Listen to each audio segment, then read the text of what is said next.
Здравствуйте, дорогие друзья! И сегодня мы поговорим с вами о том, как правильно наносить тон лица. Для нанесения тона лица мы должны изначально использовать консилеры. Консилеры мы используем под глазами, наносим мягкими плавными движениями пальчиками, немножко как бы впечатывая в основание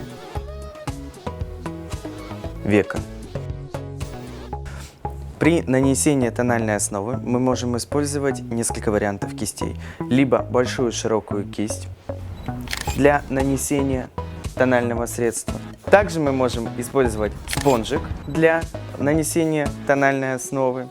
И также можем использовать мелкую кисть для тонального средства. На данном этапе я сейчас буду использовать сухую тональную основу, для того, чтобы создать именно легкий, гладкий контур лица, не перегружая лицо тональным кремом.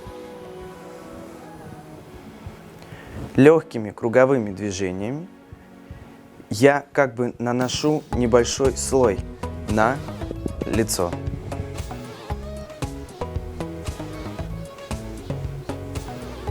Наложение тона лица мы используем либо минеральную вуаль, либо используем компактную пудру.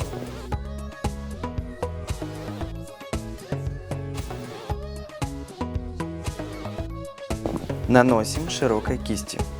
После того, когда мы закончили наносить основной тон лица, мы можем приступать к выполнению нашего макияжа.